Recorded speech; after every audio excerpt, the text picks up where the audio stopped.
Magandang araw sa ating lahat mga boxing fans sa mang panig ng mundo. Ang labanan o bakbakan nating tatalakayin ngayon ay ang comeback fight nitong ating kababayan si Mike Plania kontra sa taga Nicaragua na si Martin Diaz.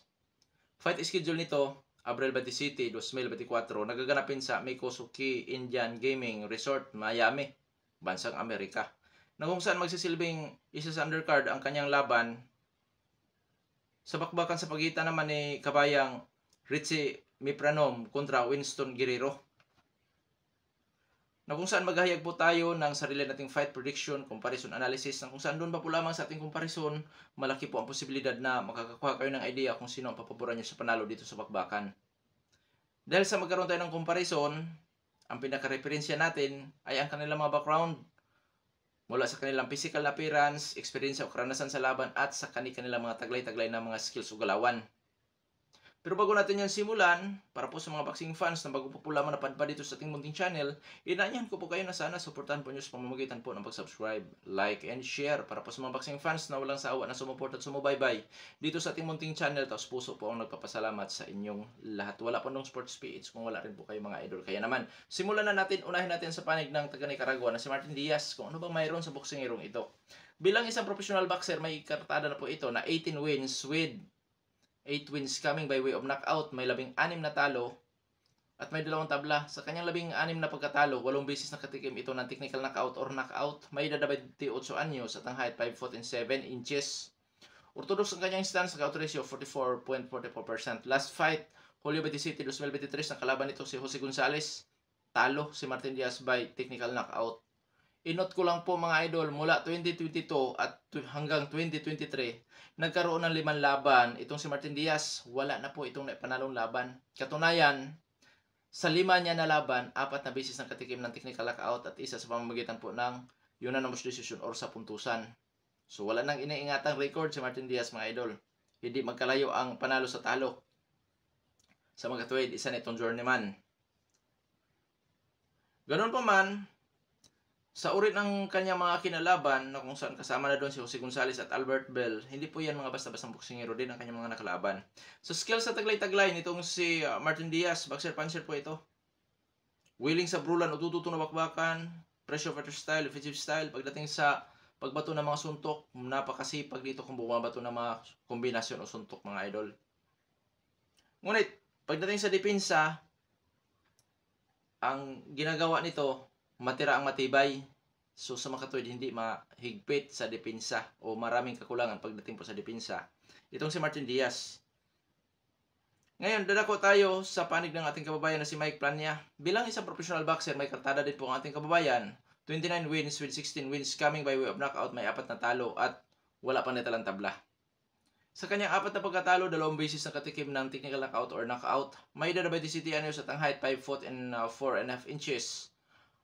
Orthodox ang kanyang stance, knockout ratio 55.17%. Last fight nitong si Kabayan, noong Enero. Nitong Enero lamang, 2024. Nakalaban niya ang dating world champion na si Angelo Leo. Talo sa huling laban si Plania by 3rd round knockout.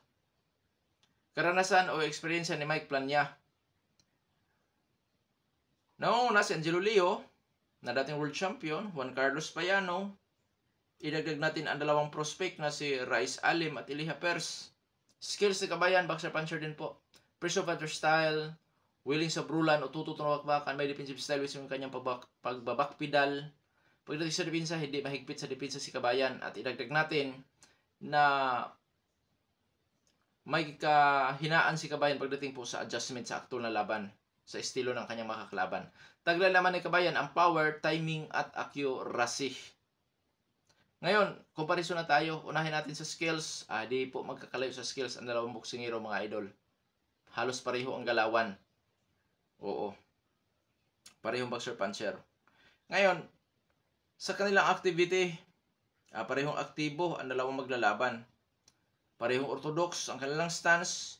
Pagdating sa power, height, kung sino may advantage, mas matangkad po si Martin Diaz ng 2.5 inches. Lamang naman sa power si Kabayan, 55.17% ang kanyang knockout ratio. Samantala, ang taga Nicaragua na si Martin Diaz ay mayroong knockout ratio na 44.44%. So, bawi. Kasi lamang sa power si Kabayan pero mas matangkad naman yung kanyang makakalaban. Pagdating sa edad, pareho na sa prime ang dalawang maglalaban. Ngayon, sino Llamado? Sa tingin ko mga idol, pagdating sa karanasan, lamang po si Mike Plania. At dito sa labanan sa skills, 50-50, pareho silang boxer puncher. Ganoon pa man, kung makombinasyon ni Martin Diaz ang kanyang height reach advantage doon sa kanyang pagka-boxer puncher, ay talaga mahirapan din si Plania dahil ang kakulangan niya ni Plania ay ang adjustment. Oo. Pero kung makombinasyon din ni Plania ang kanyang pagka-boxer puncher at power, pwede rin na maidomina niya ang laban, na kung saan irerespeto ni Martin Diaz ang power na taglay-taglay ni Mike Plania. So dito sa labanan na ito mga idol, kung sino ang Llamado sa pangkalahatan, sa tingin ko may kalamangan si Plania sa eksperyensya at sa power. Pero may laban si Martin Diaz gamit ang kanyang height reach advantage at yung kanyang pagka-boxer puncher, na kung saan posible din niyang idomina or pag malas-malasin si Kabayan, pwede pa niya magawa rin ma-knock out si Plania sa laban na ito. Kaya mga idol, dito sa labanan na ito, bagamat may kalamangan si Plania, pero ang kanyang makalaban ay may laban din gamit ang height at skills as a boxer puncher. Ngayon na tayo sa ating prediction sa laban. Prediction ko dyan, Mike Plania by technical knockout. Kung sakali mo sa puntusan, Mike Plania pa rin, pero may laban po ang kanyang makakalaban. Or may laban po si Martin Diaz. Gamit ang kanyang height at yung kanyang pagka-boxer puncher.